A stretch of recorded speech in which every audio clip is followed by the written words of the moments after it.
Did you come back for me?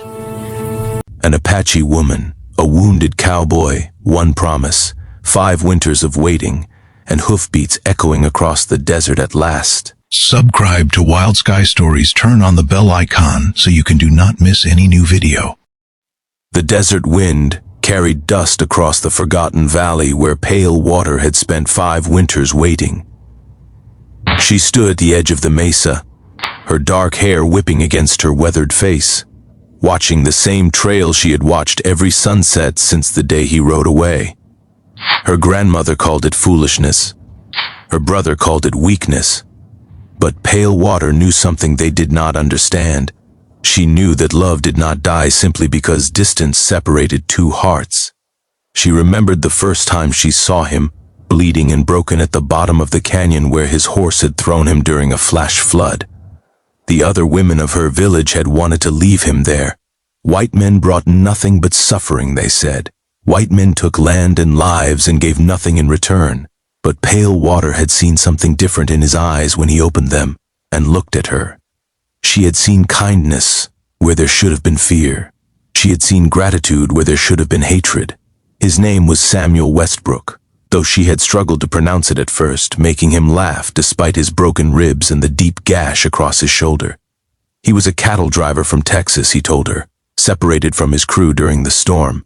He'd been trying to find his way back to them when the lightning spooked his mare and sent him tumbling into the ravine. Against the wishes of her people, Pale Water had tended to his wounds. She brought him water from the spring that gave her name. She made poultices from the healing plants her mother had taught her to gather before the sickness took her. Night after night, she sat beside him in the hidden cave where she had dragged him, listening to his stories about a world she could not imagine. Cities made of stone, rivers of steel that carried fire-breathing monsters across the land. Women who wore dresses so wide they could not fit through doorways. She had laughed at that. She had laughed more in those 3 weeks than she had laughed in all the years since her mother's death. And somewhere between the laughter and the long silences, where they simply watched the stars through the cave's opening, Pale Water had given Samuel something she had never given anyone. She had given him her heart. He healed slowly, but he healed. And when he was strong enough to stand, strong enough to walk, strong enough to leave, he had taken her hands in his and made her a promise. He would come back for her. He would settle his debts, gather enough money to build a life, and return to take her away from the hatred that existed between their peoples. He would find a place where no one cared about the color of skin or the language of prayer. He would build her a home. That was 5 winters ago. The sun was setting now, painting the desert in shades of orange and purple that would have stolen her breath if she had not seen them so many times before. Each sunset marked another day of waiting. Each sunrise marked another day of hope. Her grandmother said she was wasting her youth on a ghost. Her brother said Samuel had probably found a white woman with yellow hair and forgotten about the Apache girl who had saved his life. But Pale Water remembered the way he had kissed her before he left. She remembered the tears in his eyes that he tried to hide. She remembered the way his voice had broken when he whispered against her hair that she was the most beautiful thing he had ever seen, that she had saved more than his body, that she had saved his soul. A man did not say such things and then forget. The sound reached her ears before she saw anything. Hoofbeats, slow and steady, climbing the trail that wound up from the valley floor. Her heart began to pound so hard she thought it might escape her chest. How many times had she heard hoofbeats and run to the edge of the mesa, only to see strangers passing through? How many times had she felt hope swell inside her, only to have it crushed by disappointment? She told herself not to look. She told herself to turn away and walk back to the village before she could be hurt again. But her feet would not move. Her eyes would not close. She stood frozen at the edge of the world, watching the trail below as a single rider emerged from the shadows of the canyon. The horse was different, brown where his mare had been gray, but the way the rider sat in the saddle, the set of his shoulders, the tilt of his head as he looked up toward the mesa, where she stood, silhouetted against the dying sun. These things she would have recognized across any distance. It was him. Pale Water's legs finally remembered how to move.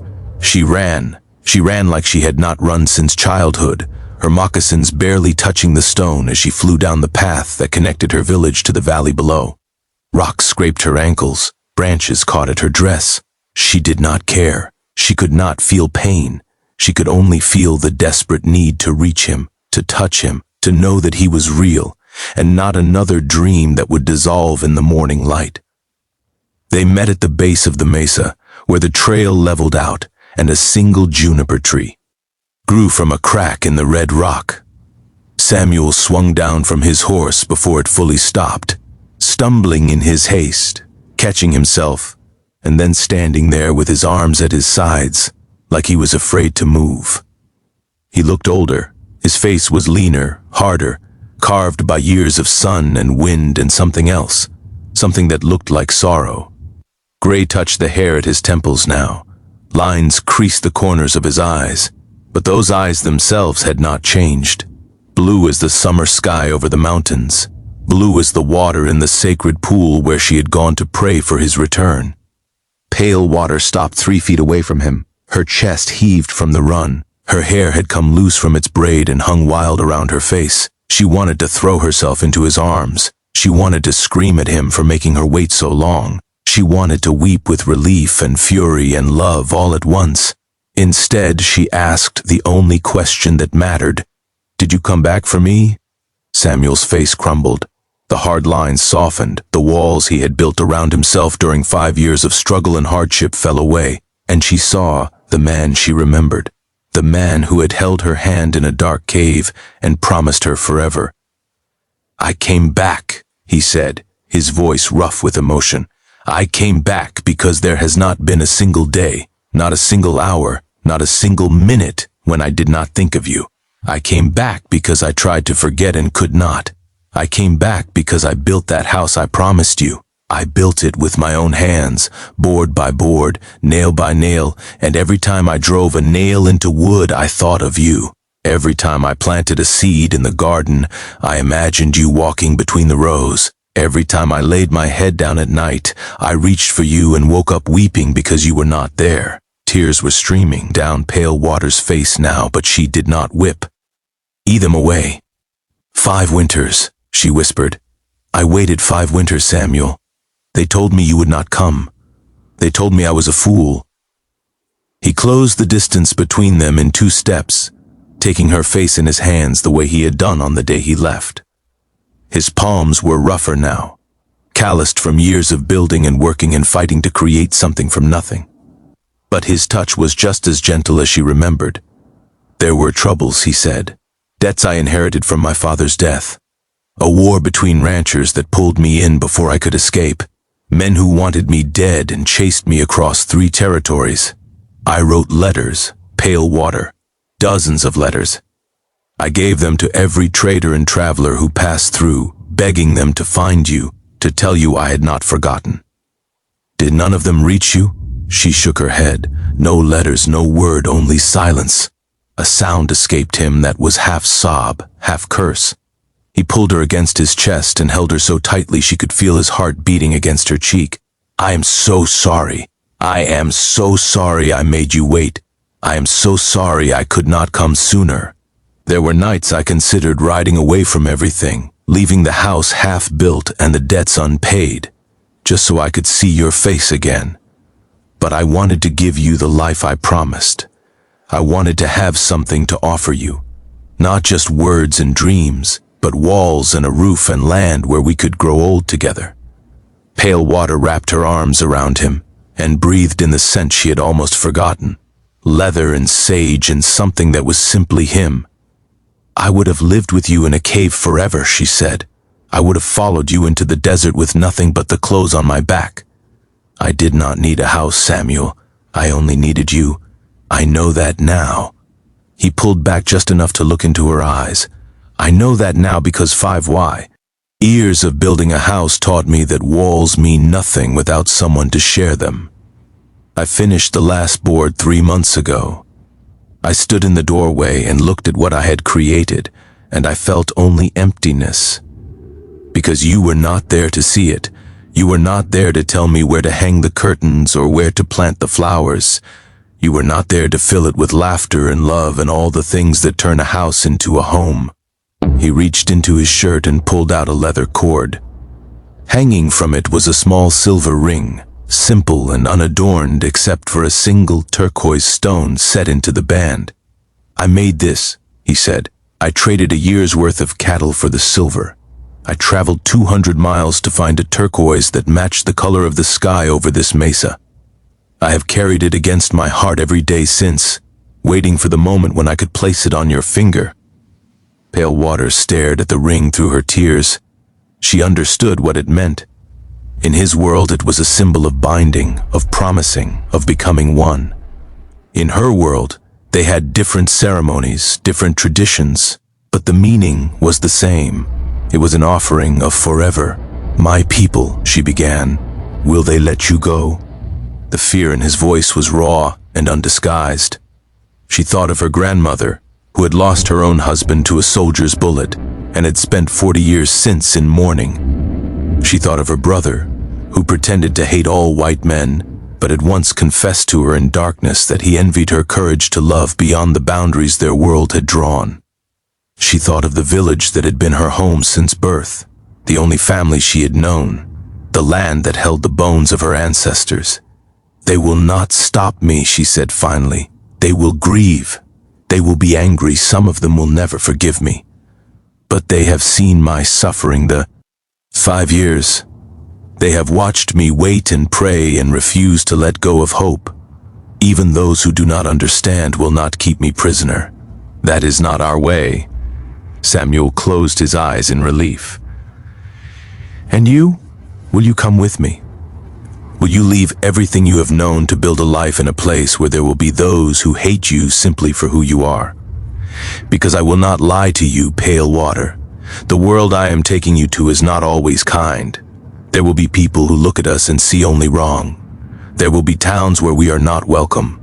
There will be struggles I cannot protect you from. And will you stand beside me through those struggles? Until my last breath, then I will face them." She took the ring from his hand and slipped it onto her finger. It fit perfectly, as though he had somehow known the exact size without ever measuring. "I have faced loneliness and doubt and the cruelty of waiting. I have faced the whispers of my own people and the weight of my own fear.